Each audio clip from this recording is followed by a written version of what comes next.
Hello, you're listening to the Eric McKenna Project.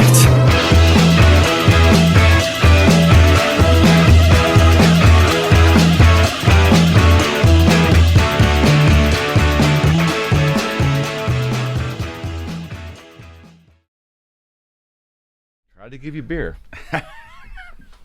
I tried to give you beer. I know, man. Next time. It's the middle of the day. I know. Good to see you, pal. Good to be back, man. Appreciate it. Wow.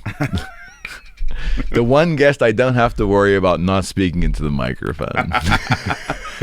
This is probably my 10th time on the show, so I figured it out by now, man. Something like that. Yeah, definitely. I'm getting a little bit better at it. All good? Yeah, absolutely, man. Absolutely. I want to crack it open today with some stuff we don't usually go into because we're kind of a non-political show, and I'm not really interested in politics, but sure. This thing with Fauci. Have you been paying attention to this at all? Yeah, it's I mean, not deep, but yeah, I have been, yes. Can you explain to me what the hell is going on the face of it? What we're being told right now? What we're being told? Yes. Or not being told.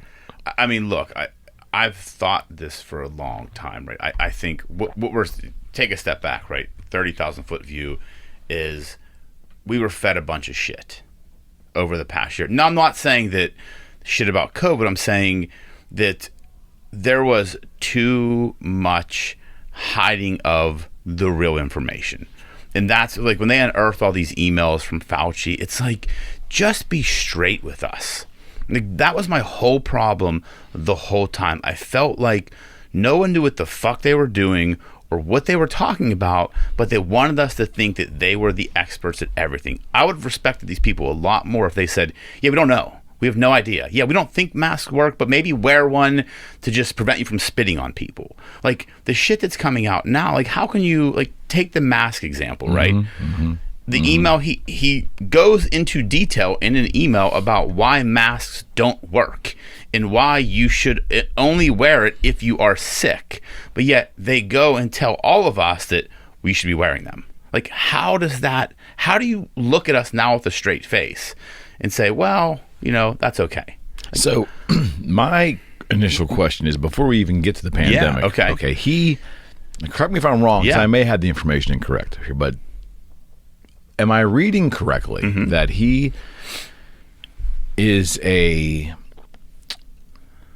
paid staffer of the CDC? Is that initially where he came from? The NIH, the National Institute of Health. Okay. Yeah, he's a director. So he's been paid there since 84. Right, with tax dollars. Correct. Okay. Yes. He also is part of the group that helps get past tax dollars for projects. Like, and one of the projects is they look at these bacteria, right? Viruses. Okay. And what essentially I understand it to be is that our tax dollars have gone to the research for the manipulation of these viruses. I'm guessing either for weapon purposes or for creation of potential vaccines. In theory, is that kind of right? So that's a great question. So it's the gain of function research is, I think, what you're talking about, right? Okay. So, and again, I'm a lawyer, not a doctor, so I know enough about He this. plays one on television. Right.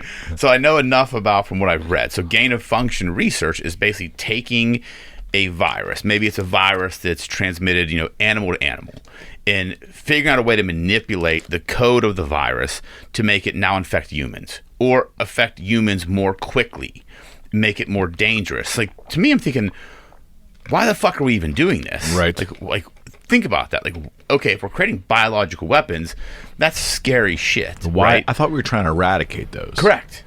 So why? And then the whole point of this, the research they sent, or the money they sent to that, I think it was Echo Labs or Echo Health, that the 600,000 that went, and then went to the Wuhan lab for this research. It, from what I understand in the stuff I looked at, it actually was gain of function research. They just weren't calling it that. Okay. And that's why he went in Congress and said, no, we didn't fund it, but they actually did. So I think there's a lot of shit that's going to start coming out that, again, is exposing him. I think, in my mind, is exposing him. I don't want to say as a fraud, because look, I think he's a smart man. I think he was doing what he felt he had to do, but I also felt like, looking back, that he was doing a lot of cover up and lying and covering his ass. And that's the scary part to me. Like, how do you know, how are you able, or how are we as the people able to dissect that and understand, like, what is real and what isn't real? What should we listen to? What shouldn't we listen to? Who's telling the fucking truth? Like, that's the problem with all of this. And that's that's at least the sense I get from the unearthing. And I've heard there's more emails that are supposed to be coming out, that, you know, I think BuzzFeed was the first one that did the FOIA request, and now I think Judicial Watch did a FOIA request as well for additional emails, unredacted ones, from what I've heard. So it's going to be interesting. It sounds preposterous to me that we can be paying with public money to manipulate these viruses to weaponize. Number one, that goes against what I thought America was about, where, you know, how do I phrase this? We build nukes because Russia has nukes, because China has nukes. And so I guess they're always trying to stay on par with each other. And that's so the effort is to prevent an event, because the other side realizes there's going to be a retaliation that will be equal or worse. So no one takes action. Right. Is that essence? If we all have big guns, we're not going to use them. Okay. If one person has big guns and someone else doesn't, then they're going to take control. So are we doing this gain of function research because we know that other countries are manipulating, where they're creating biological weapons, and we have to do it too? Is that the essence of that? In my mind, that's the only logical explanation as to why we would, because we're doing it. My understanding is we're doing it here in the U.S. as well, not just out of the. It just wasn't being done out of China. Do you think the average person in this country, in what we just talked about, they probably can wrap their heads around, well, we have to have nukes because the Ruskies have them, or the Iranians have them, or whatever. They can grasp. I think the average person can grasp that, Rocco. Sure. But do you think the average person, if you sat them down and explained that we are making biological weapons with our tax dollars, and a biological weapons, Mr. and Mrs. Public, John Q. Public, it's basically to unleash a germ on our enemies so it kills everybody. Yeah. Do I? No. Like, I think some people can't even comprehend that, right? It's hard I don't for know me if to I can comprehend that. Right? Like, what the fuck? Like, why are we doing this? Like, what, you know, again, like, I thought we want to have peace in the world, and, like, let's just all get along. I mean, to create weapons like that, I mean, but think about how much warfare has changed, right? Just in the past 100 years. I mean, now it's cyber warfare. Like, look what the Russian hackers did, right? Yeah. They attacked a pipeline and a meatpacking, company. That impacted us for a few days. Like, think about if they did that on a large scale. Like, what if there were cyber attacks that literally attacked every piece of infrastructure in the United States? They could wipe us out. They could wipe out our economy in a few days if they attacked the infrastructure. But that warfare's changed. Guns, battle tanks, planes, they're still there. I don't know that we'll ever see that type of war again in our lifetimes. I mean, I don't think so. What I do think will happen is we'll see the cyber and biological warfare. We'll see that type of shit because it's easier, Yeah. It's, you plug a computer bug into a pipeline, you stop the gas production. You stop the production of the pipeline, gas prices go through the roof, it causes a panic, no one can get gas. Like, look what happened for that week. Like, it was crazy. Yeah. And that's just one pipeline. Think about if they said, hey, that was a test. Now we can do it on a large scale. That could cripple this country. Cripple the markets. Like, cripple so many. The whole financial sector could be crippled. That's the scary part.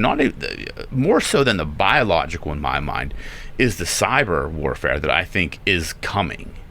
That's the scary thing. Okay.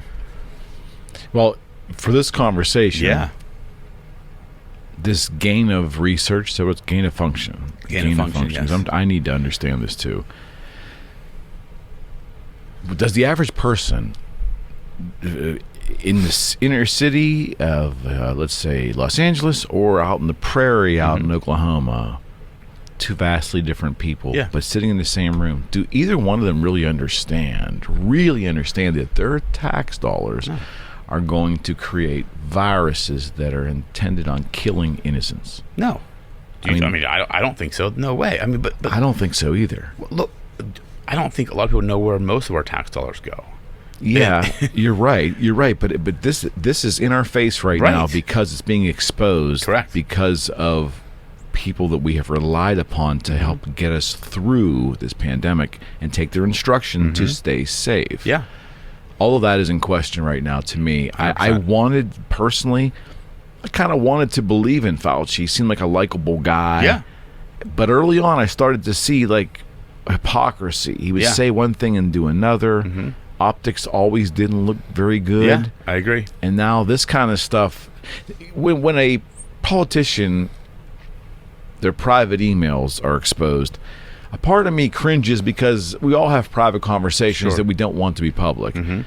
But when you see private conversations in detail with supporting documentation proving that what their public stance is wrong, and they know it, they're just hiding it. That's a whole nother level of deception. Would you not agree? 100%. And to your point, like, yeah, we all have private email, but we're not in the public light. Like, I didn't choose to go in the public office. Like, if I choose to eventually someday get into politics, I need to understand that everything in my private life is no longer private. And that's where I think a lot of these people, you know, go wrong. It's like, you have to understand that once you're in that, once you step into that or on that stage, you're in politics, you're in the public space. That private side of you is going to be exposed at some point in time. And that's what we're seeing here, right? I mean, yeah, I'm the same way. Like, did I want to believe in Fauci? I wanted to believe in Cuomo when he started. I'm like, oh, this guy's like, okay, it's just leadership. Like, I remember posting something, like, thinking it was about that leadership. Like, he's showing, but then look at all the shit that's happening. And it's, what we have to remember is human beings are flawed by nature. And I think we want to put people on pedestals. And that's what a lot of the political especially divide, when we're afraid. Exactly. That fear drives that emotion. Fear drives that behavior, right? Because think about what happened this past year, or the past year and a half, I guess a little over a year. People were afraid. So they were looking at someone. They wanted someone to lead them, to tell them it's going to be okay, and to tell them what they had to do. Independent thought left the building. For most people. The people that did have independent thought were called crazy. Now we're starting to see that, wait a minute, those people that were actually thinking this shit, it's actually happening or was happening, so you can't call those people crazy anymore. But to your point, like, fear drives that behavior. And that's what infuriated me, because I wanted to believe. I wasn't believing out of fear. I'm like, I want people to step into leadership. We needed leadership at that point in time. Be it from the right or the left, we needed that. And what I've, looking back in a retrospective fashion, I look back and say, no one fucking led. No one fucking led. It was self-preservation. It was party preservation. It was self-preservation. They were doing what they had to do to save themselves or to make themselves look the best. They weren't doing it for the American public, in my opinion. Because look at all the shit that's coming out now. Yeah. I mean, to me, I go to that mask issue because to me that's the simplest one to understand. When he takes that time and writes to someone and tells them why, from the size of the virus, why a mask doesn't really do anything, and it really helps if you spray cough. Like, you stated that to a colleague in a private email with specificity, and then you get on the public sphere and say, yeah, just make a cloth mask, that'll protect. Your mask protects me and my mask protects you. That's bullshit. Like, we were fed a bunch of bullshit. Do I think masks have a place? Maybe. I'm not an expert on that. Well, social distancing was way more important than any masking, right? I mean, right. I typically don't stand within 6 feet of someone and cough on them. Anyways. I mean, that's called being decent as a human being. So the fact that we had to tell people social distance and wash your fucking hands just shows the problems we have in this country in general. But that's where I got very frustrated in looking at all this stuff. There was just a lot of deception. And now I think the American public has a sense of distrust. I know I do, right? Like, I used to be more Republican, more conservative. I'm a libertarian, basically, and I've said that before. I kind of lean towards the middle. Like, I don't really give a shit what you do. I just fiscally conservative. But now I don't. Welcome. Right. Thank you, my friend. Welcome with open arms. But that's kind of how as I got older, like, my views changed, right? Yeah. But I even have this sense, and I'm a trusting person. And I like to think I lead with logic. But there's even stuff now that I question. Like, well, wait a minute, was this all like? the votes. Like, I was not one of those like, oh, Trump won, but it's like there are things that are in my mind I'm questioning now. Oh, there's a lot of questions. I mean, it's so much of society. There's narratives that if you question the narrative, you're either a kook, or you're a racist, or anything. Yeah. And even the act of questioning, the narrative, that's not healthy. That's not healthy. I was listening to a discussion last night. The players in the conversation are irrelevant, but there was multiple sides expressed. Critical race theory. I don't even know what that is. Yeah. But if you even question your misunderstanding or your non-understanding of what that is, you're a racist. Right. And I'm like, fuck that. Yeah. I'm not playing. Yes. I don't. Agreed. I guess my indifference is I'm just going to ignore it because someone's going to label me something I'm not because I questioned what it was. Yeah. That's insanity. This isn't even logical behavior in life. This is Looney Tunes shit. Is what this is right now. That's where we are. And these are adults doing this. These aren't children. These are adults moving around society, leading society like the fucking cartoons. Yeah. Yes. Listen, I look at it because I mean, not to talk about critical race theory, but just anything in general. I don't even know what that means. I don't either. Like, honestly, like, I don't. And if that makes me a terrible person, I mean, I just there are certain things that I'm just indifferent to. Like you said, like we've had this discussion. Absolutely. In the past. I'm 43. Like, I don't need to have an opinion on everything. Exactly. Like, there are just some things that it doesn't really impact me one way or another. So I'm not going to put a lot of thought into it because I have a lot of other shit to worry about in my life, right? But I feel like we've gotten to this point where the sides have dug in so far on certain things that even if that thing is proven completely fucking wrong, nope. They cannot let go of that position. They'll die on that hill, man. I mean, look at the Hunter Biden emails that came out, right? Or the text messages that came out. Him using a racial slur. And I'm just going to say it, but it's true. If it's true, it's we have it. Like, yes, it's there. Yes.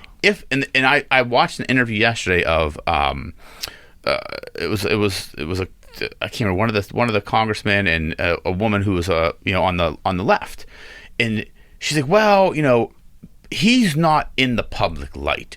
We shouldn't be worrying about that. That's, that should be talking about the president's son should be off the table. And I said, okay. In my mind, I'm like, she said that, huh? She said that. Okay. And I'm sitting in my conference room watching the video on my phone as I'm waiting for my coffee to be made. I'm like, are you fucking kidding me? Like, those words came out of my mouth loudly because I'm like, if that was Donald Trump Jr., that would have been on the news cycle for 6 fucking months. Like, he would have been canceled. Everything around him would have been canceled. Today. As his dad is not in office, that would 100%. Be 100%. Like, you can't have it both ways. Oh, they can. But that's the thing. But this is why we're in this position in the country. I would have respected that person way more if they would have said, that's a fucking terrible... She did say it was a terrible thing. Like, no one should say that. But she should have said... She made an excuse for him. She made an excuse. Exactly. Like, yes, that's terrible, and people should come out and condone that behavior. That's all she had to say. She didn't have to bash him. She didn't have to bash the president. All she had to say was, that is fucking inexcusable. It's abhorrent behavior, and people should condemn that. That's all. And I would have respected her and moved on. But the fact that she danced around and said, well, the first family really isn't the president. I'm like, you just said they're just in this term, right? Just right now. just right now. Because his son is a complete shitbag, and there's going to be plenty more that comes out, but they're building the excuse wall right now. And that's infuriating to me. And that's why we can't move this country forward. Because we got to be able to, if you're going to throw eggs at someone for doing something, expect those eggs to be thrown back when you do it. Don't try to make excuses. And that's the problem I have. And we're just going down this path, and it worries me for my kids, right? Because how do you explain that to them? You can't. Like, if my kids were watching that interview, how can I explain to them that it's not that it's okay for him, but it's not as bad if someone else did it. Because he said it. Right, because he said it. Like, how do you And do the that? natural question from a child will be, well, why? What makes him special that he can exactly he can right. get That would away with saying bad stuff, Dad? That would be the Where question. I can't, or the other person you mentioned, for an example, can't do it. Why? Yeah. Why? And I would have made the emoji. That would have been my reaction. Like, I don't know. Like, I can't answer the question. Yeah. That's the problem. I know we jumped way off Fauci, but No, but somehow we got there. No, well, I probably took you there. Yeah. And see the reason I wanted to have this conversation with you, which is not typically what we do here, is because having the conversation, Yeah. a certain portion of our viewership will label us, Of course. on one side or the other. Some will look at it pragmatically, but Yeah. some will want to attach us to a certain viewpoint. Sure. Because what we're talking about now is certainly some insane stuff happening on the left. Yeah. Just like there is, especially in the middle of January, there was some insane stuff happening course. on the right. Of course.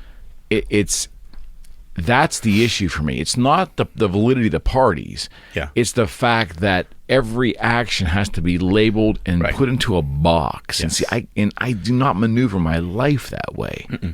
I can't. No. I don't think anyone really can effectively. But people are trying. Like they won't ask the question.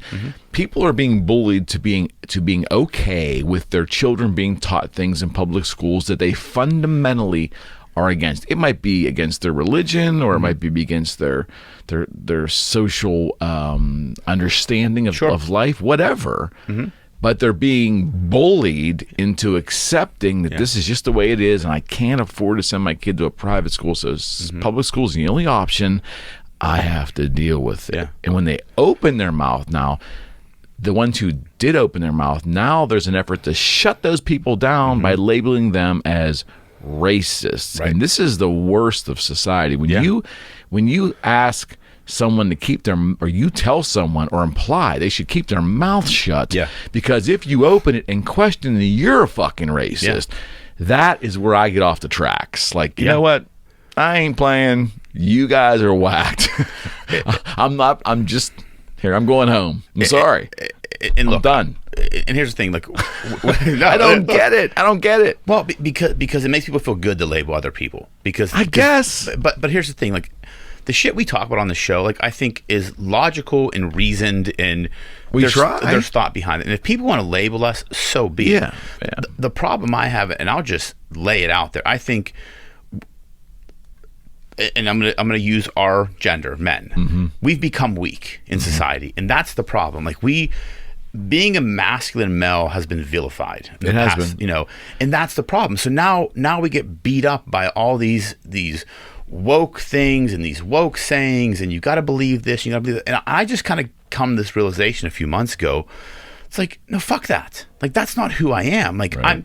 I'm going to stand up and be the leader, and if people want to say I'm, being a toxic masculine male, so be it. Like, that's your problem. You're labeling that, but that's the problem I see in society. We have these men and I'm just using us as an example, men, because we become weak, and that's where a lot of these problems have become or have come from, because people aren't standing up for what they believe in anymore. Right. They've lost that ability to fight. And I think that's what this country was built on. Whatever about that thing you learned when you were a kid, that sticks and stones can break my bones, but names never hurt me. Right. Now, that sounds ridiculous, right? On the face of it, right? Yeah, sure. But think about it. If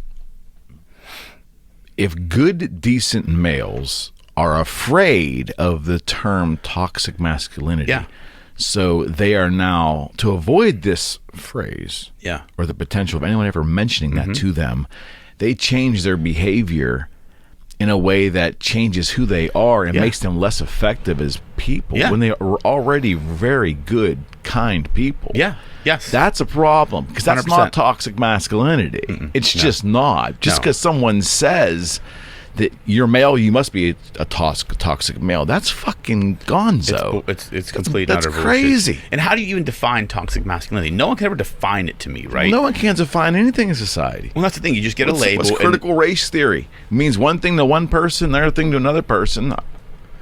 I don't know. Right. I don't know. But because I question, I'm a racist, right? I don't get it. I mean, if I question anything, and look, and I found myself kind of pulling back a little bit. Welcome.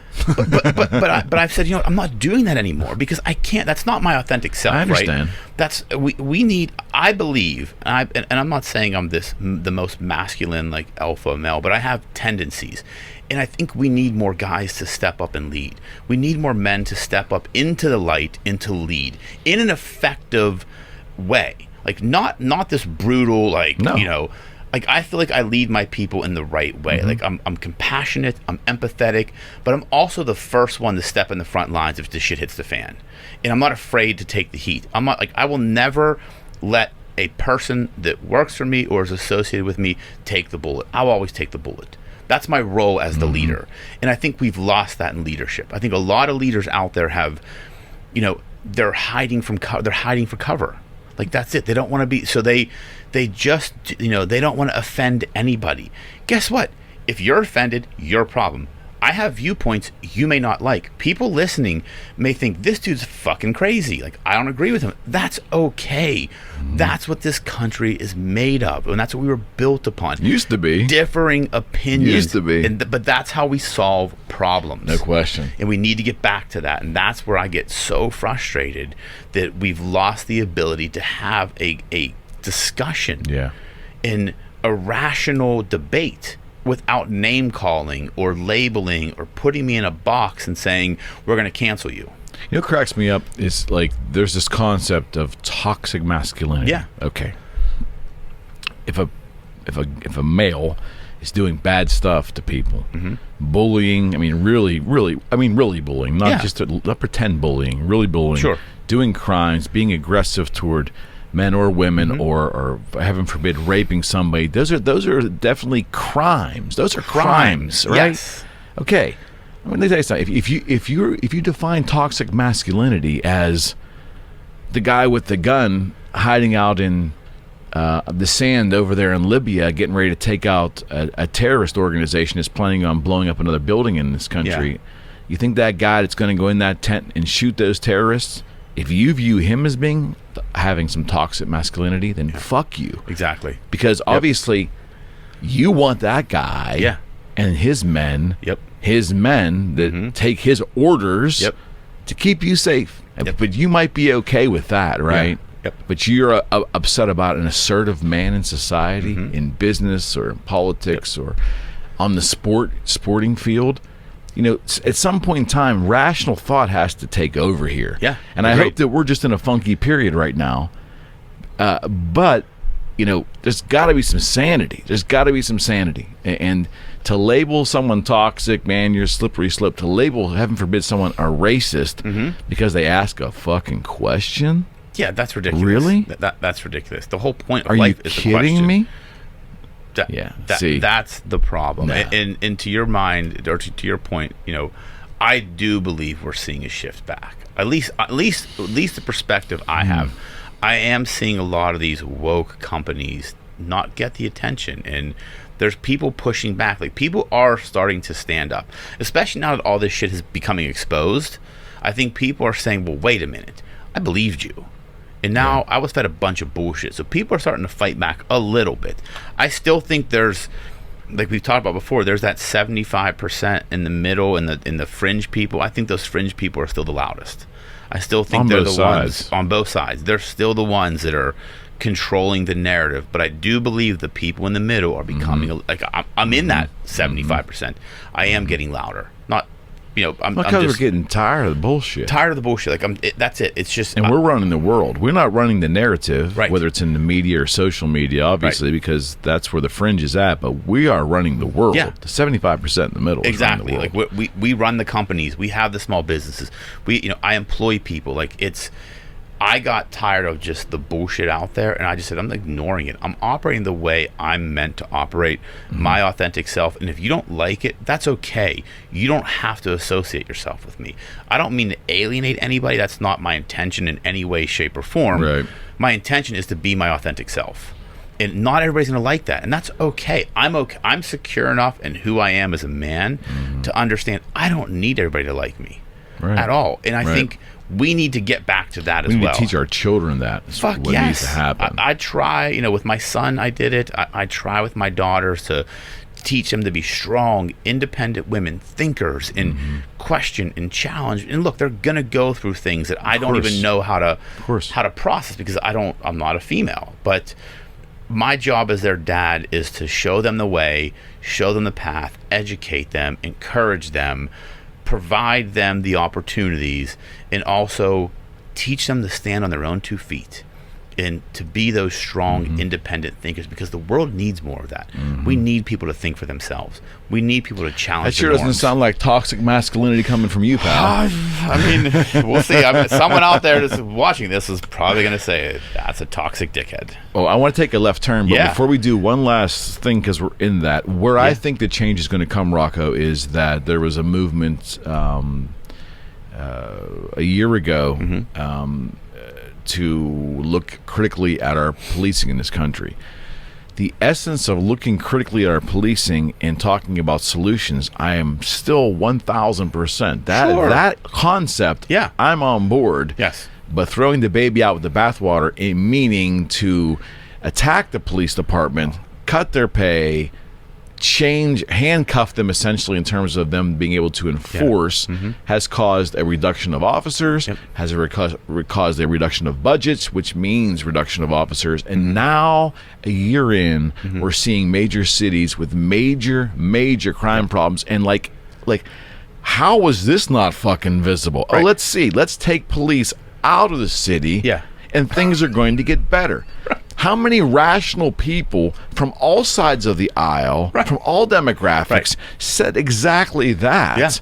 That, look, you have a problem, sculpt and craft a solution. Don't take a fucking sledgehammer and knock the institution down, you stupid son of a bitch. I mean, and here we are a year into it. Absolutely. So I think that the lack of good, effective policing, shortfalls in budgeting, hatred toward the police as a whole, all of that is coming back to roost. And I think that's where the change will come. I think to change society to some logical thinking again. I think it's going to come there. I think that's where it's going to be. Here, and one last point on this, and this is where I get very frustrated, right? You're a realtor, I'm a lawyer, right? Would you ever tell me how to practice law? Never. Right. But people think when they become politicians, they can tell police how to police. I'm like, unless you've been a cop or a police officer and been in a situation where it's my life or his, shut the fuck up. You don't have the perspective. You can come up with some crafty things to say and maybe look at things from a different angle, and maybe you can look at what I do and say, hey, you might want to try this, just seeing what you do, this may be, but you'll never tell me how to practice law. I'll never tell you how to sell a house. Like, that's not my expertise. But I feel like when people step into politics, they become the experts on everything. And and I feel like they think they are, but I feel like we miss this point. And I go back to like take AOC. Like she was not to sound like an asshole, but she was a bartender that went into politics, but now she knows everything about everything, and people believe her and listen to her.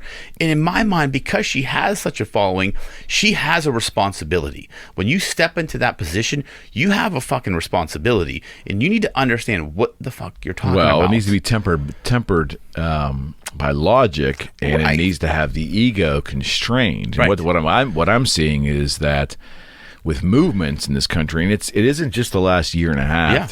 Every movement any real movement that you can label possibly as a political movement or has areas of being political, in the end, the movement becomes an organization, and then in the end, that organization generally has elements of corruption.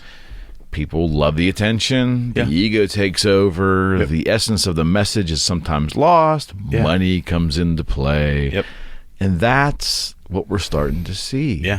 Movements turn into political movements. That's fine when they're a movement. When they're grass oriented. Sounds like I'm talking about dope. Grassroots.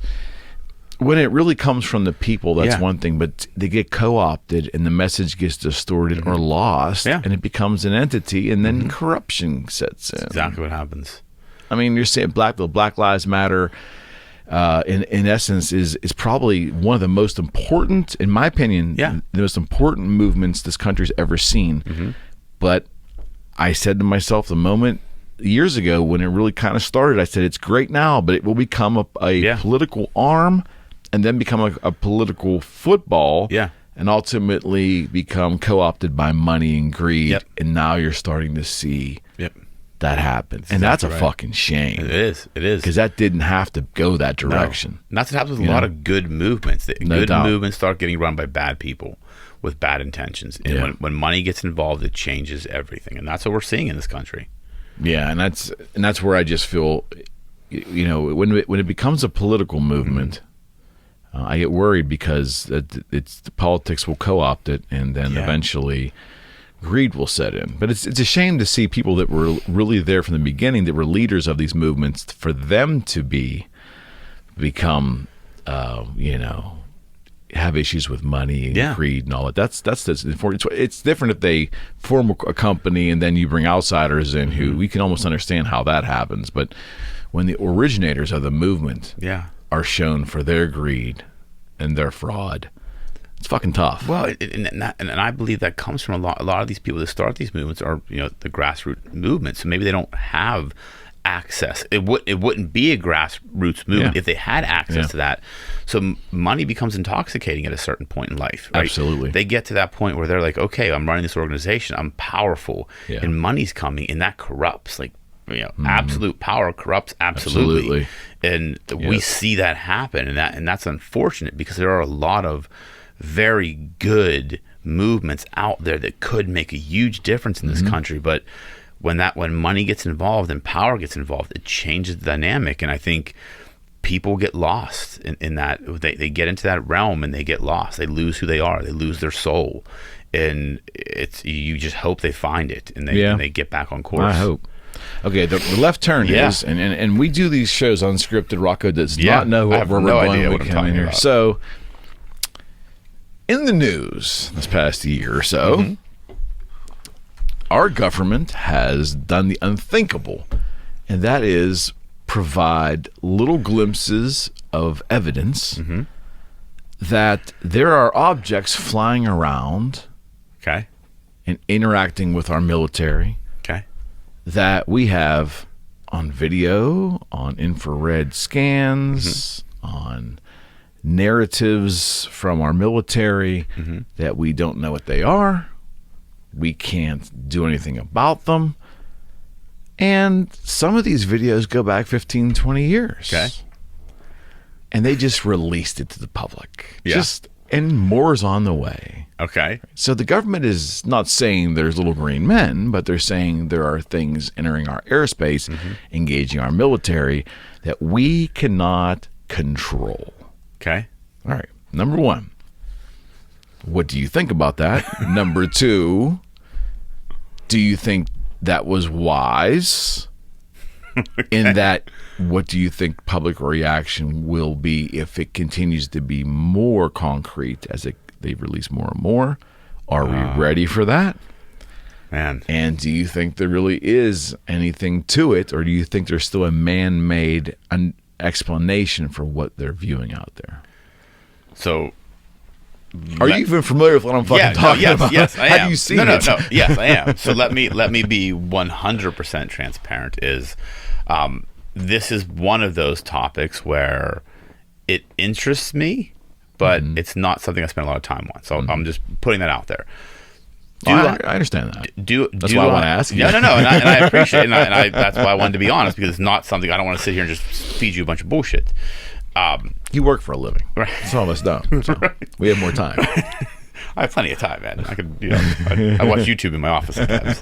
Don't let my people hear that. As long as you didn't say TikTok. If you said TikTok, I'd have a problem with it. We can get the TikTok. I just started the TikTok page. Oh, shit. But wait, sidebar, I'll tell you why. Okay. One, not many lawyers are on there. 2, I read a statistic last week that 18 to 45-year-olds spend more time on TikTok than Instagram now. And I generated a ton of business from Instagram. That's interesting. So I saw the opportunity there. That's interesting. So okay. That's a my business side. decision. Business decision. Okay. Still learning it. My daughter was teaching me a little bit about it last night. Of course. I put a dog video on there, and I have one video of me on there. So we're getting there. So the Rocco Cozza, follow me on TikTok if you want to see stupid-ass lawyer videos, and maybe my dog occasionally. There you go. But so... let's kind of start from the back end. Okay. Do I believe there are things out there? Yeah, possibly. I'm not an egocentric human being that I think we're the only things that exist in this universe. This universe is big and vast, and we really have no fucking idea, right? I mean, think about it. How would we know? I mean, it's a good point. There's no way to definitively know that there isn't. So the possibility is there is. Okay. So I'm using deductive reasoning. So it's I can't definitively say no. So I think it's possible. Well, the math leans, the numbers of the math leans to the fact that based on probability that there's no way. Yes, exactly. Okay. So do I think it was a good idea to release it? Yeah, I do. Okay. Because I think there is a certain level of transparency that needs to be had in government, right? What would be the point of not releasing it? To not cause panic? Mm-hmm. Okay. Well, they just caused a year of fucking panic. I mean, think about it. I mean, and that's where my brain's going with this, right? They just caused a year of panic by telling people, stay in your house or you're going to die and kill your grandmother. Okay. UFOs to me, like, that's cool. And let coincidentally, here's some UFOs. right. Perfect time to drop it. Like, that was well executed. If the government doesn't do much right, perfect. Whoever was in their marketing department, perfect fucking execution. Let's tell these people, scare them out of their fucking mind. Oh, by the way, there's UFOs. It's just by the way. Right. It's just like, so people's brains are already shot trying to figure out what the fuck is happening. And now all of a sudden we start talking about UFOs. So if they couldn't have picked a better time to release it because there was so much other shit going on that if this was like 2019 where everything's going great and the country's on fire and there's nothing really bad to talk about, like, hey guys, by the way, there's some shit flying in the sky that we can't figure out what it is, and we're going to show you a bunch of videos and a lot more coming. People would have lost their minds, because then you would have instead of the maskers, no maskers, vaxxers, no vaxxers, it's UFOers, no UFOers. That's what would have happened. There would have been this big debate of, is this real? Is it not real? But because all those the fringe crazies that are the loudest ones, they're too distracted by the COVID and the vaccine and the mask. So I think the 75% of us in the middle will look at it and be like, interesting. We maybe look a little bit more, but we're not going to cause a big stink about it, right? Okay. That's kind of why I think it was probably a good time to release it. And I think the government has to be transparent about certain things. I think we need to know certain stuff. Okay. You seem like you disagree. I see your face. No, I don't know if it's an agreement or disagree. I think I think definitely that the timing is very suspect. The timing is suspect. Yeah. Now, okay, that being what it is. That's like buying your kid a puppy and telling them the goldfish died. Right. It's like the same thing. It's like they're distracted over here at the puppy, and oh, by the way, the goldfish died. Like, here, COVID, like, worry about that. By the way, there's UFOs. I mean, smart. See, the problem that I see is twofold. First, that the government's been saying for a long time, even as probably recent as 15 or 16, that there's no evidence of anything. Okay. Well, the video they're showing us, some of this video is from 2004, 2001. I mean, that's a contradiction right there. So that leads the public to believe, well, they're hiding it. Do you believe the government's ever been honest? No. Okay. But here's proof right in their face. Sure. And see now, and people, the people on the fringe who live and breathe this shit every day, that's a group. Yeah. And they're the same, or part of that group are the same people that stormed Area 51 a couple of years ago. Yeah, yes. That's that fringe of nuts. Yeah. Okay.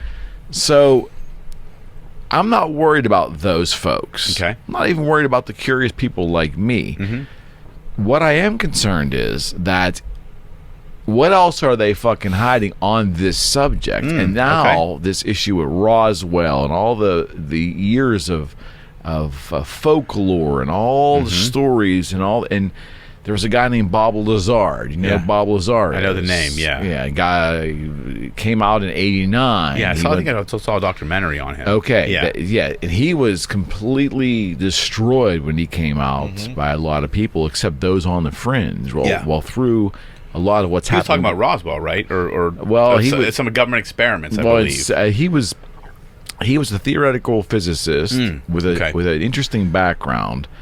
All of his college records were wiped out. The colleges all of a sudden didn't say he existed, and he ended up taking a job as a contractor and working at this place called S4 on this base. Okay, we've labeled it Area 51. And he said that he worked on advanced technology, and instead of abiding by his oath, he went public. And then was scorned. Some believe, some didn't. Well, he's kind of resurfaced now because a lot of the things he predicted, like there's an element 151 here 20 years later, the government's got a new element 151. Some of the things that Mr. Lazar said have come true. I know where I'm spending my evening. I'm just saying. No, it's interesting. But now, so people, when the new media has come along, spearheaded by Joe Rogan, where networks aren't afraid to put this stuff on, Rogan doesn't care because he's interested. Well, he has had this guy on, and the George Knapp, the reporter in Vegas who brought him on. This is all kind of resurfacing. The timing's kind of suspect, but overall, but it looks like there's a push by people. I'm not a big fan of this politician at all, Harry Reid. But he was a big proponent of disclosure, Mr. Reid, and he was a pretty powerful senator. He couldn't get it done, but he's screaming from the mountaintops now that he knows a lot and things are there, and we're just not disclosing. The point of my diatribe is this leads me to believe that Roswell might be true. In 1941, aliens we may have little green men in cages somewhere, or we may have things. Because you're showing me this. Right? My point of my question is, if it's proven at any point in time, whether it's a new event or whether it's back, that we are not alone and there is an entity, there's a being right there. We're staring at him. He's on, and he's not on the World Daily News with the Star. It's really on the New York Times, right? Which is about the same thing anymore, National Enquirer Times. Let's just say he's there on the CBS Evening News. There's the alien. Do you think as a society we humans can grasp that? Because if you prove to the public without any undeniable doubt that there are other forms of life in this universe, it will turn religion, all religions, upside down. Absolutely. So you go from billions of believers to billions of suspicious people, and the fabric of our society, although a lot of people will not admit this, the fabric of the order of our society, our laws, are biblical based. If there are no consequences within those unique religions to remain orderly, could society tip? Okay, so interesting discussion point. So I see why we're here. So I think society could tip. I think we don't even know how to interact with other human beings, let alone a new species, right? That would just completely mind fuck a lot of people. However, I also think that if we're talking about religion, right, and we're saying society and our rules in society were biblical in nature, and I believe that the other possibility is religions will be able to justify their existence now. They'll be able to shift the narrative to not necessarily create chaos, but absorb the chaos into their order, if that makes sense. Help me understand that. To be able to, so I feel like religions have a interesting way of adopting new philosophies when it's popular to adopt a new philosophy. Like when, I think religion has transformed over time, right? There's biblical principles, right? But I think things have changed over time, and In some religions. Of course. And a lot of these religions, they can adapt their narrative to fit what's happening in society. You think so? I do think so. And I think, I have a very interesting view on religion. I grew up Catholic, but I'm a person of faith. I believe in God. I have a faith, but I think organized religion is a finicky thing. I think there's too many rules. I think the people that, and this is just my viewpoint, I think a lot of people that follow those organized structures tend to be the most judgmental people I've ever met. Because I believe if you're a person of faith and you believe in God or whomever you believe in, you're forgiving. We're non-judgmental. We believe that to err is human, that people make mistakes. I think organized religion creates sometimes people that in these boxes that are very judgmental of people outside their religion. So it's a whole other topic. Is that because organized religion is a man-made construct? Do you believe that? I believe that's part of it, yeah. And I believe it beats into your head this, these rules and these tenets you have to follow, and it almost makes you feel like because you follow those things, you are a better human being than someone else. Like, I don't think I'm better than anybody. Like, I do things differently than people. I may be farther ahead on a curve than someone. I don't think I'm better than anyone. Right. We're all humans. Like, I'm flawed. You're flawed. Like, Hey. You're the most perfect human I know, by far. But truthfully, I believe we're all flawed as humans. I know I'm a flawed man. I know I have faults, and I'm okay with that. But that's what makes me me. But back to the alien point, kind of sidestep that. I do believe that the more logical explanation is the world would turn upside down because people wouldn't know how to conceptually deal with it. The alternative reality, in my mind, based upon the religious topic, is I think religion would find a way to justify why those people are here and why it was part of their religion. That's what I believe. That may sound crazy, but I think they would have. I think they would. That's the only option they would try to have. Yeah, that's it. I mean, they'd have to find a way to survive. Have to, because if not, you're going to have chaos. Because again, I believe we as a human society, right?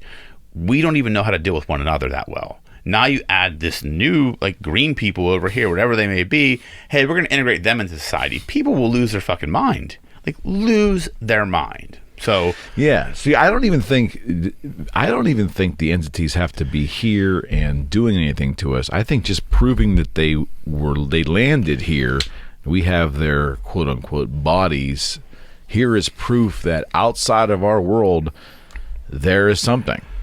Walk me. So I'm curious. So walk me through why you think that will create this cognitive dissonance in people. Like, why would that totally? Like, I'm curious. The average person. Okay. So, two scenarios. Okay. The first scenario is that they say Roswell happened or some event happened. We have in these are the aliens or beings that we think what we believe is death is what's happened to them. They're not moving. They haven't moved for 40 years. We think they're quote unquote dead. Okay. But here they are. That is proof to people that the essence of the stories in the Bible that sometimes poo-poo even there being a universe out there. Now all bets are off because this isn't, and there's proof that this isn't the only reality. Our world is not the only reality, and there's a lot of fundamentalists, whether it's a Christian sect or other sects, that believe that all there is what's in those scriptures. There's an element of society, and I would think that maybe that element has dwindled over the decades, but I think there's a portion that is there. I think there's a lot of fundamentalism in the Middle East that goes strictly by scripture, their scriptures. Yeah. You prove that there's another reality. You prove it. It's there. It's tangible. I see. Right? Yep. That's dangerous because if there's no consequences, if there's no quote unquote heaven, because what the fuck is that? You know, it upsets their belief structure and keeping order. If there's no consequence, real consequence in someone's mind, they're more apt to try something. Yeah. That's good and bad, right? Sure. Right? Yeah. I think that could get ugly. Yeah, so I understand now. If they land here and they either Doesn't matter. If they land here and we can see them and they're trying to communicate and our military is there, I think that could be a unifier. I think that may unify the people of the world against a common foe, even though they might not even be a foe. We don't know. But that could be a unifier, as crazy as that sounds. We can make it all wiped out by alien technology. I'm just saying 2 scenarios. If they're here and we're dealing with an event, maybe we would be unified. Yeah. But if we're just told that an event happened in a desert in Roswell and here's a couple space aliens that haven't moved in 80 years, we're assuming they're dead, but they came from someplace that wasn't around here. Yeah. And so we're not alone. Here's the proof. That screws with every religion imaginable. But when they're here, I don't think the religious angle's a big problem because no one's going to be focused on that. Well, right. They're going to be focused on self-preservation and preserving the human race. That's my thought. No. Now I understand. So I agree with that. So I think, and that comes to my point of religion, right? I think, I had a sociology class or an anthropology class, excuse me, in college, which was one of my favorite classes. I was a psych major, but I took sociology and anthropology, and he talked about religion. And I remember, I grew up Catholic, so I was Italian, like you go to church, you holy water, you dip your hand in. I was right there with you, buddy. Blesses you. And I remember this professor, Dr. Greb, I remember the one class we were in, he was talking about the Catholic religion, and he's like, I've done, and he was being very dramatic. He's like, Catholic religion is interesting. We have all these rules, and he's like, and the priests bless the holy water, and this water that's in these receptacles when you walk into a church is blessed, and it has healing powers, and he's building this up, and he's like, well, I've done a lot of research and I've tested hundreds of churches' holy water, and do you know what? It's tap water. And for some reason it just was like, yeah, like that's just it's what I was told to believe, but end all be all, it's just tap water that a priest prayed over. So we have these religions that tell us that this is the only way to look at it. That's wrong. Like, how can there be like the Hindu religion? They believe in multiple gods, right? The Catholic religion, we believe in one God. Does that mean that I'm a better person or I'm correct? No, it's just we have different belief systems. I think the point of it is, I believe there's a higher power, right? I believe it is God, and I do believe Jesus Christ in all of that, but that's my religion. Do I think that that's the only thing? No. Because if that was, there wouldn't be other religions. People wouldn't have different beliefs. People wouldn't look at it differently. There wouldn't be these other tenets that people follow. So that's where I think that problem I have with organized religion is we don't become tolerant of other religions. And to me, I think that's what needs to be taught more, tolerance of others. You can have your belief, but hey, that might not be the only way. That might not be the only thing. So because, like you said, the Middle East and certain religions are very, if we're told that what we were told and what I've believed and fought for and went to church on every Sunday is now completely wrong, yeah, that's going to fuck with me. But I just take a different belief, and I think that's the problem we have in the world with religion. And I think a lot of it is very structure-oriented, and it forces you in a box and down a lane that if you veer from it or if something veers from it, it completely screws with your brain. Yeah. And that's what I think you're talking about with this. I think so. And it's a really interesting conversation because being raised also Catholic, I've just been very, very puzzled over the years. And, I'm so old that there was a charismatic movement of the church in the 70s. That was a Catholic thing, and my mother was involved in that, and they would have prayer meetings and speak in tongues and stuff. Really kind of screwed me up there. But there was different ways of expressing religion. The point is, there was the traditional Bible, then there was the New Living Bible. That was a thing that Catholics had for, I don't know, maybe it's still being used. I remember seeing that as a kid at like my New Living Bible. Yeah, like at my aunt's house. And I guess it was written in a way to easily digest it as opposed to the translation, the dialect. When you get old enough to question, sometimes that happens at 9, right? It's a tough subject because you never want to.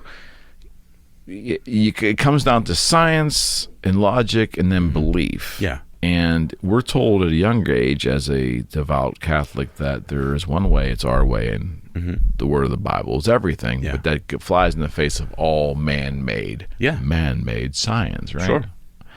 It's a tough thing to question. But my point is, Catholicism continues to evolve. When the Pope is saying that he believes there could be aliens from other planets, or when the Pope is telling you to react to homosexuality a different way now, thank goodness, you're seeing one man changing the way for an entire billion flock. Yeah. Right? Yep. This is all the kind of man-made stuff, I think, which is really... It makes people on the outside look in, Rocco, and say, look, you're all following a man-made construct. Yeah. The problem is the law and the orders and the things that are in the tenets of these religions. Most religions, it's all good. It's about taking care of people. That's it. That's the tenets of it, right? Yes. Why do we need to have all the rest that goes with it? That's a good question, and that's something I've always wondered, why we have these rules. And I do believe religion and science can coexist. Because I believe, look, there are certain things that are man-made and that are created, but there are certain things I look at my life that I just can't explain.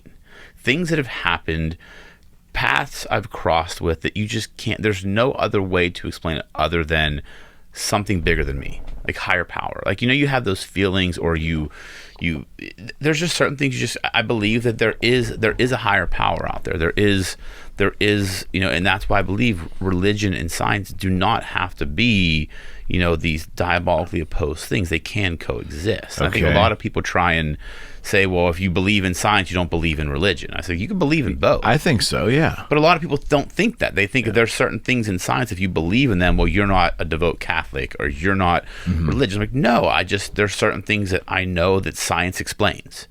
There are certain things in life that I can't explain, that I just believe it's karma, it's a higher power, it's the universe, whatever you believe in, it's God that's sending a message. I believe in that as well, and I think you can do both. Yeah, and science to me is a way for man to try to explain the world around him, but that ability to create science is a gift. That's that man-made ability to create mathematics and things to help us understand the world. It can coexist. That's a man's way of trying to explain reality, trying to explain the world around us. And I don't think there's anything innately evil with that. No. My God, that's using the gifts we were given from whoever gave them. Yeah. And being industrious and being curious. Yeah. And I don't think that's an attack against religion. I just don't. No, and I think, and maybe I use the wrong terminology. I think it's not that people attack science. I think there are certain, some religions do. Yeah, like there are, like creationism versus evolution. Like there's that debate, and I'm like, okay, well, there's pieces that I understand, but there's other things that, people talk about in certain religions that there is science that has disproven something that this religion is teaching, and they're like, well, it can't be. Science is wrong. No, science is pretty. The math pretty certain. Is the math. Yes. Yeah, it's certain. 2 + 2 is 4. I mean, I understand there's this new Common Core math, and haven't quite figured that out yet. But I think there are those things that, and that again, that comes on to just the problem in society, right? When people coming back to picking a team, picking a religion, picking a side, when you're so hard and fast on that team. It's very hard to see. One way is the only way. Yeah, exactly. And that's the problem. We have to, and especially in religion, like I try and teach my kids to be tolerant of others. Like, not everybody's going to agree with you or believe what you believe or live like you live or treat people like you treat people. And that's okay. Be tolerant of others. Just you do things the way you believe is the best way to do it. And don't judge people. Don't question people. Never treat anybody with disrespect. I want my kids to treat everybody with kindness and decency and to be good human beings. Like, that's my goal as a father, is to teach my kids to be good human beings. And that's religious based, but that's also just life based and science based. And there are certain things you just should always do, and we need to get more tolerant as a society, I believe. He didn't answer the question. So no, do you believe there's fucking space aliens out there? I mean, have you seen any of these videos? I mean, we don't know. I know some people. Yeah, I mean, look, do I believe there's I believe that it is more probable that I will give you the lawyer answer, right? I will. This is me. Is this the business lawyer answer or the criminal lawyer answer? This is just the lawyer answer. This is the what we're taught in law school, how to think and how to answer. The answer is always it depends. Yes. So to me, we use that in real estate a lot. Yeah, too. like I believe that it more probable than not that we are not alone in this universe. Yes. And I say that because it hasn't been proven that we're not. So until you can show me that we are the only things that exist in this universe, I'm going to believe that it's a big fucking universe. Appears to be. I mean, so I'm gonna bet there probably is other life forms out there. There could be an alternative universe, people doing exactly what we're doing somewhere else. I think so. The whole time-space dilemma and quantum physics. I got to get you on one of these shows with my physicist friends. I mean, I try and wrap my brain around some of this stuff, but there are those things, right? Like time. Like how do you determine time? On that point, that is the kicker for me. It's the understanding of time, because I was recently involved in a discussion on some material that professed that the idea of time is a static thing. We are just in it. Okay. Meaning everything that's going to happen has already happened. It's a static thing out there. And in your past is still a static. Imagine a big block of cheese, right? That never ends. It's kind of skinny, but it goes on forever. Okay. And we're in a slice right now. Okay. And we're moving in the cheese toward one direction. But all of that future has not been determined. It's already there. It's determined. It's already there. We're moving into it as opposed to it happening. Do you see? Wrap your head around that one, buddy. My brain feels like it's melting right now. All right, so the last segment of the show, we're going to lighten it up a little bit. I need you to explain something to me. You're a fellow baseball fan. Yeah. Whether it's a legal question, it might have to do with legalities and so forth, about organizations. But what puzzles me about the major sports teams in this country is the disparity in baseball versus the lack of disparity in the NFL. Okay. And I don't know the NBA well enough, but I believe they operate somewhat like the NFL with a salary cap, and hockey may do that as well. But baseball being a unique animal. Okay. Now, the reason there's no salary caps or you don't see the MLB teams, they don't operate in unison like other leagues. Is that because MLB is like a holding company and then each team is their own entity operating as they see fit within a limited structure, as opposed to the NFL being maybe more heavy-handed? And is that how it works, or is it just come down to collective bargaining and the union agreements? Well, I'm real confused as a baseball fan why there's so much disparity. I know there's revenue issues in certain towns, but the competition, and being a fan of a team like Oakland, who has the same issues that Pittsburgh has, although Oakland's much better, way better every year, way better. Go figure. But you know that we're not going to compete against the Angels on money. Right. Those things never seem to change year in, year out. There's this massive disparity in baseball. You don't see that in the NFL. Well, I think, and again, like I don't know the necessary intricacies of the corporate structure, but I believe the NFL has done a very good job of all the owners being on the same page. Meaning they're all operating with the same goal, to make as much money as possible and build the best teams. And I think there's some constructs in place within the NFL as an organization with between the owners. I think baseball, these teams almost operate as independent entities, right? Pirates are one of the most profitable teams in baseball. They suck shit, but they're one of the most profitable teams because the owners care about the profit they make. They don't give a shit about the whole, right? It's more of where I think a lot of the NFL, the owners come together. That's why it's very hard to get into to be an owner of an NFL team. Okay. Like there's just a vetting process in those.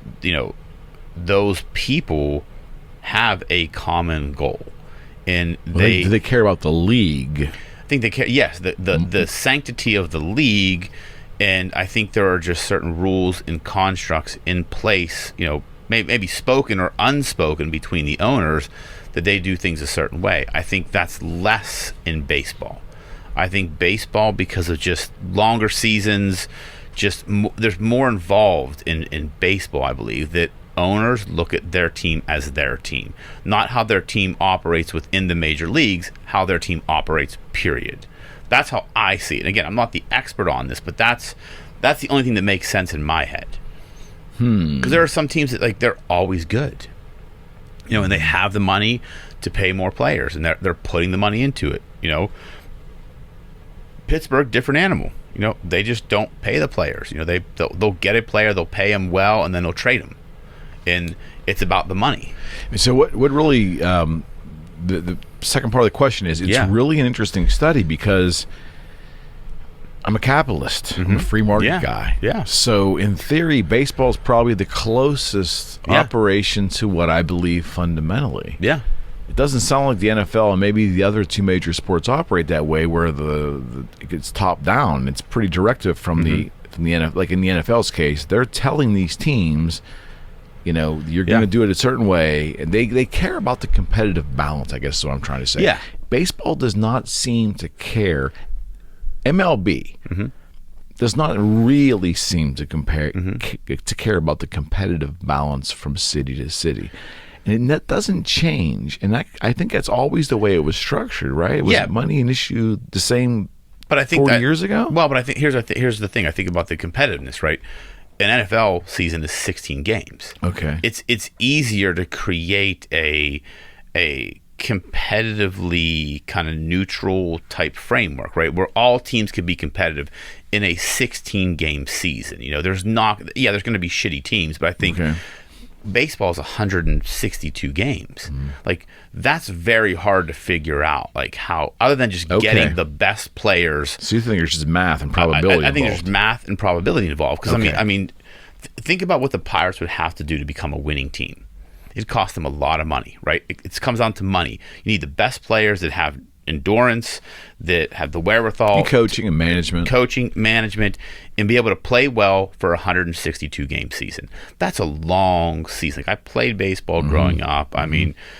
Playing 16 or 20 games in a season was a lot. Can you imagine playing 162 games? I was throwing with my daughter this weekend and my shoulder hurts. It's a pitching. slog. It is. So you've got, so a lot of these teams that have the money and have the market, Pittsburgh's not a baseball town.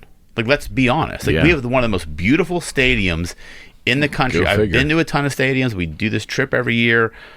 One of the best stadiums. People don't give a shit about baseball here. People go to the game to eat, drink, and have fun and leave before traffic. Well, it's an event. Yeah. It's an event. Yeah. That's it. So will Pittsburgh ever be a baseball team? I believe if Pittsburgh won the World Series, we still wouldn't be a baseball town. Yeah. So why would the owner say, hey, let's go out and buy a bunch of good players, let's spend a shit ton of money, build this team that we know we're still going to get 10,000 fans?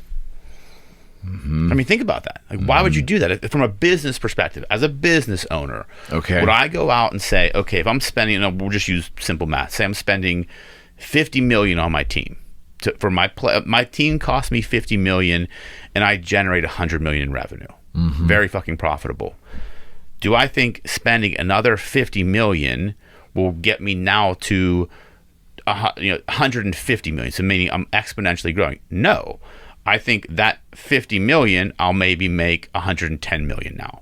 So I'm going to lose money. Yeah, so they found the sweet spot of what they need to put in the team to make it good enough for people to come where they can profit. So what is the advantage of the Major League Baseball organization, the board of directors? What is the advantage, the future health of an organization if they're not concerned of certain teams and cities being competitive, and I guess in a way, I feel like Major League Baseball takes their fans in small markets for granted. Absolutely. They shit on them because there's no mechanisms in place that I can see to force these teams to really. And again, maybe they don't have. Maybe because the market's so small, you almost want to say, if that's reality, if what you said is reality, that the market, they can't overcome their small market. Yeah. Then those teams need to go somewhere else. They need to craft 32 locations that, while not completely equal, there can't be Pittsburghs and Miamis and Oaklands and places where, I mean, they don't stand a chance. This is institutional poverty. But it's insanity. But here's the thing: does the MLB need every team to be competitive? Like, that's the bigger question, right? Do they need the Pittsburghs and the Miamis to be competitive? They have the Red Sox, the Yankees, the big teams. I mean, if you go to a game in Boston. Like that, I'm a Red Sox fan, right? I've been to Fenway many times. And we still invite them back. Yeah, it's. I mean, one of the most amazing experiences of my life. Where I took my son to the World Series a couple of years ago, and they went. It was bucket list. Like, a good friend of mine, Dom. Like, he got me tickets last minute. Fantastic. I owe him my life for that. But it was, what I saw there was, that's a fucking baseball town. Of course. Like.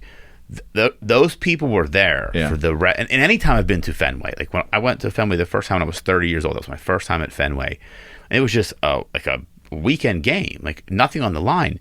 Every seat was full, right, and everybody stayed till the last pitch. That's a baseball town. That's a baseball town, and there's a lot there. So if you have 10 to 15 of those towns, they make up what the major league is lacking in the other ones. Right? I think that's really interesting. I don't know how the math works or how the money works, but if I have a Boston, I can have a Pittsburgh. So, but to me though, it's so disingenuous to the baseball fan though. I believe that, and I just feel if that is what they're willing to accept, then what would the harm be then creating Major League Baseball and having two leagues? The leagues with the haves and the leagues of the have-nots. Because no one's going to watch the have-nots, so why create it? At least you know now people are going to watch the Pirates when they play against the good teams. The draw will be the excellence of the city coming in. Yeah, like if you exactly, like when the Reds. I mean, I have a 20-game pass to the Pirates now for our firm. Just sucker. It was sucker. It was dirt fucking cheap, like dirt cheap. And I'm like, I can take clients. I can take clients there, and we can do cool events there. But when the Red Sox came to town, like I bought the best tickets I could buy every game they were here. Right. So it's like.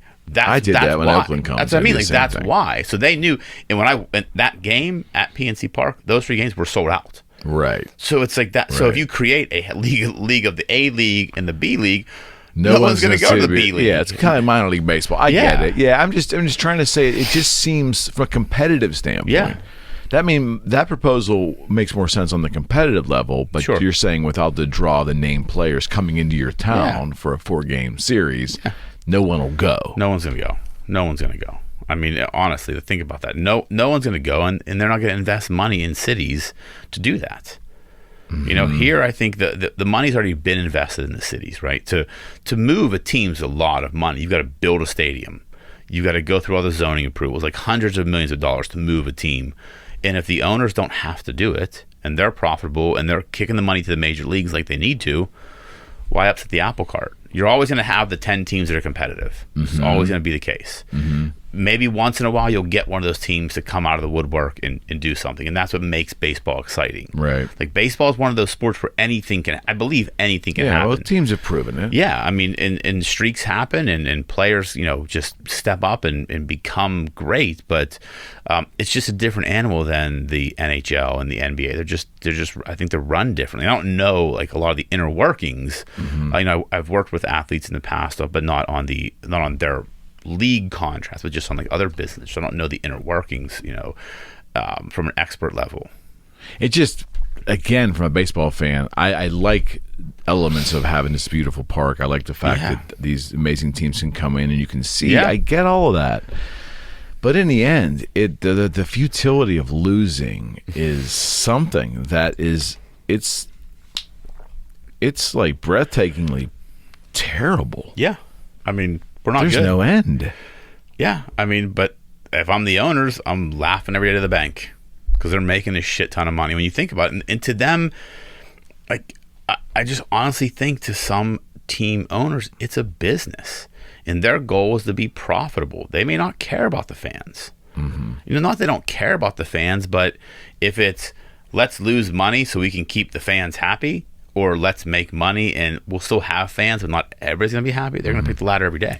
So that whole concept of revenue sharing, which is very prevalent in the NFL, to try to keep these owners of smaller markets happy, I'm guessing, that doesn't exist in baseball, does it? No, I don't believe so. I think there's some level of television, like the revenue television revenue, the national TV. Yeah, right? I think there is some level of that, but again, like I don't believe it's like the NFL. I think it's just a different animal. It's a totally different. But type. why wouldn't some form of revenue sharing work with baseball?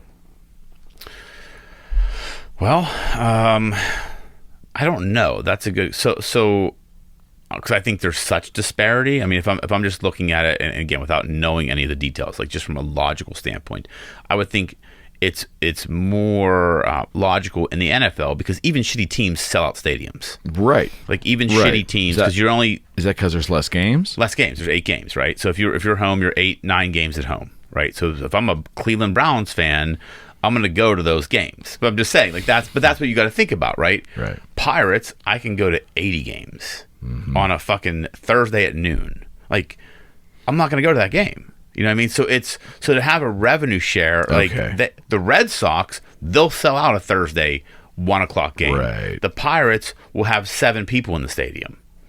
Been there. There's been about 7 people. That's the difference. So to create a revenue share, I think the teams in the big markets would be like, this is bullshit. Yeah. Because this is complete and utter bullshit. I'm just giving money away to support these lower case teams. And so take the Red Sox Pirates example. Okay. Pirates, I believe, are more profitable from a bottom line perspective than the Red Sox. If the Red Sox had the revenue share, like think about how much bullshit that would be. I have to give money away to a team that's more profitable from a bottom line, like a dollar perspective. I get it. Like it just doesn't make sense. No, you're penalizing the stronger markets too. It's that in that little scenario, it's kind of a form of welfare, really. Yeah. Yes. Trying to take care of. Yes, absolutely. It's just a different animal. I think the major leagues, because the seasons are longer, you can't sell out every game. If you're, you just like if you're a shitty football team, you could get pretty close to a sellout. The 8-9 games you play at home. Scarcity of product, right? And it's Sundays. That's what you do. The Pirates play, every day of the week. So, and they have those afternoon, the businessman games, they call them. Yeah, you get people there, but you're never going to sell those games out. Unless, like, a Red Sox or the Yankees come into town. Then, yeah, you're going to get people that are just going to come to watch that game. That's how I look at it. Yeah, it's just frustrating as a baseball fan. It just I don't get it. And you see other because there's bad football teams. There's seasons go by where the NFL's got teams at 3-13. You see that it happens, but they're still fucking sold out or close to it. You see, it's a different type of fan too. Football fans, I think, are if you're a football fan or a baseball fan, I think football fans are more intense. Right? It's a shorter season. There's 16 games. You're jazzed up on Sundays. Baseball fans, like it's an endurance sport. Like it's a marathon. It's a marathon. You got to say, like, if the Red Sox are having a shitty season, that doesn't mean they're going to end the shitty season.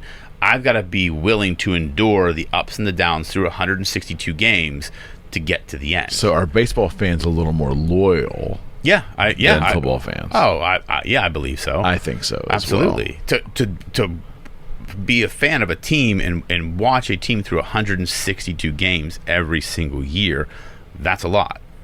Football fans, 16 games, that's easy. Yeah, yes, I think, and I think to see fans come out for a team that has no chance, that speaks to the love of the game. Like I love baseball, the game. Like I just love watching the game, like playing the game. It's just, to me, it's I'm not going to get into the debate of what's the hardest sport to play. But I think it is. But I think team sport. I think it definitely is. Although hockey's got to be up there. And I remember my friends and I had a debate, like, what's the hardest thing to do in sports? Okay. And someone said, like, oh, hit a slap shot, score a slap shot, do this. And I'm like, hit a 98 mile an hour fastball. Like, I think that's almost an impossible thing. Like, can you imagine 98 mile an hour fastball? Like, that's got to be one of the hardest. A ball that's this big with a bat that's a little bit bigger. The ball's moving 98 miles an hour. Like, I was an okay hitter, right?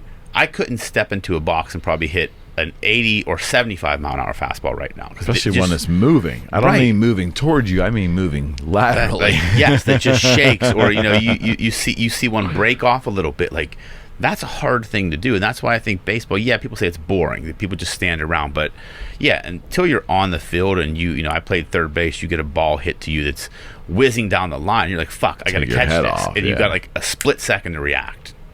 That's hard. That's why I love the game. It's a very strategic game. Do you think there's an end for baseball as we know it that's somewhere down the line here because of the human race's increasing inability for concentration? That's an interesting question. Wow. I don't mean tomorrow, but I'm saying if you really pay attention to what's happening in society, they're trying to speed up the game now, so they must have indicators at MLB, scientific studies showing that the average human, because of technology, phones and things, can't keep. Look, I said this before, and it's the truth. I went to a Pirate game at the new PNC Park around 2004, my first experience. It wasn't the park that awed me. It's beautiful. It was the fact that even 15 years ago, every second of every between inning had to be a carnival. There was rock music playing. Yes. They are shooting, there was stuffed T-shirts animals and pierogies. And I remember leaning over to my buddy going, this is like a fucking Kiss concert. This isn't a baseball game. This isn't. The baseball game used to be you would take in between innings, you'd hear the organist, and you'd go up and get something to drink, go to the bathroom, or talk to someone about the scorecard. Now it's like they're bombarding your senses between the innings. They have to keep attention, keep people's attention. I mean, that to your point, like, that's crazy. Do I think the game will go away? No, I think the game will get different. I think it'll be faster. You'll see a different type of player play the game. I think that's happening now. I think we're going to see that over the next 10 years. It's going to change even more. I think it's just in the game will become more fast paced, I believe. Okay. I mean, look at the level of athlete compared to 20 years ago. Right. I mean, it's a completely. I mean, granted, like 20 years ago was like the Bonds era where they were just juiced up and just killing the ball, but it's just it's a different speed of game. Oh, there's no question. I think it's gonna fundamentally change. Will ever go away? I don't believe so. It's America's pastime. There's too many people that are fans of the game, and I've raised my son. Generational. It's generational. Like my son, I raised him to be a Red Sox. Like my daughters, like I've made them Red Sox fans. So hopefully they will make their kids Red Sox fans. They'll make the right decision, right? But I think it's a generational thing, and it's something like I always loved. Like I had some of my best memories with my daughter Ellie, when the Red Sox were in the World Series. I have a picture of her. I can picture it. Like she standing in front of the TV. The Red Sox are on. She's holding her Red Sox pillow, the green monster pillow, and her Red Sox ball, and just a smile on her face. Like she had no idea what was going on, right? But she knew Daddy loved the Red Sox. Yeah, and you were happy, and I was happy, and she was there with me, and that's one of my most fondest memories, and I want to always do that. It's a bond. Baseball's the one sport over anything else. The NBA, I don't like. It's junk. NFL, certain level. Baseball's that one sport where I think generations bond over it. I think so too. Like because you're sitting there watching and you're invested in it, and it's a slower pace. It's a slower pace, so you can talk and you can teach and understand. Like I can tell my daughter what's going on. Where in a football game, like I've got to watch what's going on. There's 22 people moving at one time, right? Yes, exactly. I can tell her. Okay, I think on this 3-2 pitch, he's going to throw an outside fastball. And I can tell her why I think that, or I can say, okay, that this guy's a breaking ball hitter, and I can tell her why. It's like there's a strategy to it. So it's and I get it. There's a lot of people that do not, the way they're wired, they find it boring, and I have friends that found it boring 30 years ago before all this crazy technology. I get it. It depends how you're wired as a human. Yeah. But to me, they're screwing with the game when they start putting things in to speed up the process. And I understand why they're trying to survive, but at the same time, the essence of the game, I'm okay with the 3.5, 4 hour game. That's just because you don't like the pierogi race. I don't think it's necessary, man. I don't remember it being necessary. In but Pittsburgh, it's necessary, dude. We're terrible. So they need something to distract people from how terrible the team is. I guess the teams were always doing things because the Pirates had Prize Day at the last game of the season. It was Prize. That was the 70s, 80s, right? And but every inning, you're right. Like between every inning, it's like, okay, we're gonna get someone in the stands with answer this question, follow the puck or follow the ball. Now it's the pierogi race. Now we're gonna shoot hot dogs. Now we're gonna shoot T-shirts. And there is something every inning. So you are right. It's just, but it is to your point. Like we don't have fucking the attention span we used to. So they need to feed us something to keep us interested in staying in the stadium, to buy more food, to buy more merchandise, to buy more beer, to feed the owners' pockets. That's smart. It's smart. So, okay. It must be only in certain markets because I took Austin to see that A's playoff game. Wasn't like that between innings. Now, it's a dungeon out there. I mean, the Oakland Alameda Coliseum is the worst shithole in all of sports, right? Okay. Which made it even more charming to go see that, right? But it wasn't that craziness between innings. So I'm not saying it's a Neither is the Red Sox. Yeah, okay. Because people are there to watch the fucking game. Like, think about why the pierogi race is towards the end of the game. People come sometimes just to watch the pierogi race. So like we can keep them here till the 7th inning if we put them. Really? But I mean, I'm just. This is the business head of me. The business head of me thinking like that's the reason. Some people literally just come there like the kids are excited for the pierogi race. Who's gonna win? Is it Jalapeno How or whoever or Hannah, whatever her name is? Jalapeno. But think about. I went to the Red Sox games. What's the odds on those races? They got odds. Like, can you bet on that shit? Should. Go on FanDuel or Barstool Sports. But that's like when you go to Fenway, like it's baseball. Everyone's there to watch the Red Sox, to watch the game. Yeah. During innings, you grab something to eat, grab something to drink, go to the bathroom, come back. Pirates, like if you don't distract me between the innings, the team's so bad, I may just leave. Yeah. So I'm gonna do something to keep you entertained. They know that people, like you said 10 minutes ago, people are there for entertainment, not for baseball. So they have to entertain in the innings, or in between the innings. That's what's happening, in my opinion. I mean, you turned me on to start critically paying attention to Portnoy at Barstool Sports. Yeah. They were on my peripheral. Awesome. But he's funny, and I went back and watched the interview with Trump and all that. Yeah. I did watch all that, but I've been watching all the pizza reviews. Yeah, they're great. If you watched, yeah, I've watched them all the time. Did I send you one that got really crazy? I don't think you sent me that one. No, I've watched all of them. They're the best. I sent you one where there was a prostitute grabbed it. Oh yeah, yes. That was recent. That was a recent one. I feel like. Yeah. Yes. So what was the evolution of that? Did he just do it like once as a joke and it caught on? What happened I think he there? just started doing pizza reviews, and then it just. Why? Why not? I mean, look at the shit they do on there. No, I'm just saying, like, where did that idea come from? I have no idea where the idea came from. And I think it just caught fire. And then I think I remember talking something about when he moved to New York, he said he was going to eat at every pizza place in New York. Okay. I think, if I remember correctly, I think that's where it started. Because when he moved to New York, he said, there's a million pizza places. I want to try every pizza place in New York. So I think he just went and started rating them. And that's how. So then during COVID, he was doing it, but reviewing takeout pizza. Like frozen pizzas, takeout pizzas, and look, he's just got a personality. Yeah, he's engaging to watch, and it's hilarious, and I enjoy it. I think I'm just waiting for him to be canceled. I am. I'm like, someone's going to try to cancel him. I don't think he'll care. But here's the thing. Here's why I don't think he's going to be canceled, because he's never given a fuck. I mean, when you think about it, from day one, people get canceled when they say, "Oh, I shouldn't have said that." Put out susceptibility. Exactly. Like he's just like, I don't give a fuck. Like I'm gonna say I have my positions. I'm gonna say what I want. Like you saw the Trump interview. Like he didn't pander to Trump. Right. He did just what anybody else should do. I don't think Trump wanted him to. No, exactly. And that to me, like I wished everybody watched that interview because you saw a different side of Trump as a person. You really saw the human side of him. It really made him. It's like he's actually like a good dude. Like really, he says inappropriate shit, but so do I. I mean, everybody does. But yeah, Portnoy, I don't think he'll ever be canceled. They're in everything. In end all be all, people like humor. in behind closed doors. I hope you're right, man. I hope we come back to a point where comedians can be comedians again. That's all I want, man. I keep coming back to. The Office would be canceled today, but I wish we can get back to a point in time where it's okay to say inappropriate shit. It's just funny. It's not meant to hurt anybody. It's just humor. Like, I watched some of their old reruns and like they said some inappropriate shit. I laugh at it. It's funny, but I'm like, if that was on today, none of those people would be working ever again. Well, I mean, look at the movies that came out of like National Lampoon and Second City Television, and I think there was there was a movie called It's Pat.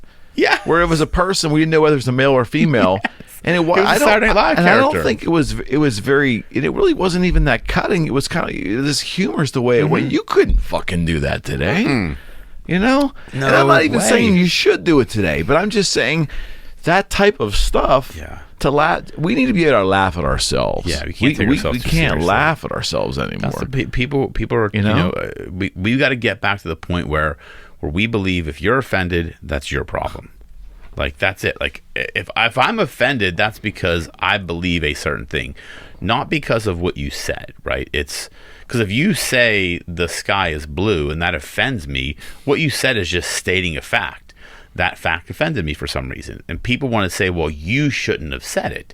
How the fuck did I know that would offend you? Well, that's where we're at now. I think that's my problem with people that believe that they... And cancel culture, to me, is definitely a fucking thing. But people will say, well, cancel culture is a right wing or a conservative or a moderate term that was made up. No, it's not. You're trying to eliminate people and their achievements based upon a mistake they made verbally. Yeah. I don't know, years ago. That's canceling them out. Or trying, not that you have the right to cancel anybody, but you think you do. Yeah. And you're trying to cancel their success or their achievements. And it's caused people to act in ways that's or their voice. Uncharacteristic. And it's just, like, I'll give you an example. A friend of mine, business contact, we had a conversation a few months ago. This was like during the end of the pandemic. And we were talking about just something, and we were both frustrated with just a lot of shit going on. And I made the comment, I said, it's sad that we're in a world right now where I could give somebody a bowl of candy, and instead of them thanking me for the gesture, they'd complain about the type of candy I gave them. Or you didn't give them enough. And she posted that. Like, she posted this long thing on Facebook, really nice. But she's like, I'm not going to give him credit for the statement for fear of people canceling his business. But it's like, but she really thought through that, and that's the fear. Like, could that be taken as inappropriate? Maybe. I mean, but and I appreciated her thinking about me in that way. But that's where we are. Is the fact that she had to even think that. Yeah. And say that is wrong. Oh, yeah. We shouldn't be there. Like, that's not an offensive. That's just me making an observation. And if people get offended by it, fuck you. Like, I don't care. Yeah, because that's going to require you to live in a different way. Yeah. That is, and some people say, oh, well, you should live in a more respectful way. Yeah, we all should live in a respectful fashion. Get it. But analyzing my intent, and every time I make a move, when I know that in here, the intent's always going to be the right thing. Yes. I'm not going to overanalyze myself over gibberish. No, not at all. No. And that's what they're asking us to do. Yeah, that's what they are, man. Did you have fun? Always, man. I love this stuff. Like I told you, I could do this every week. We just sit here and talk. We pretty much do. Yeah, I mean, I have no idea what I'm going to talk about. I come here, we sit down, we just start talking. We go from and it's resonating. Fauci to religion to baseball to aliens. To aliens. Well, that was an interesting one. Like I get now. I'm going to be. I threw you a curveball. You threw me a curveball that I didn't hit very well. Bob Lazar. I feel after my daughter's softball game tonight, my evening is going to be spent on YouTube. So thank you for wasting my evening. Fair enough. Yes. All right, buddy. I appreciate it. No, I appreciate you, man. All right, friends. We are out. Hello. You're listening to the Eric McKenna Project.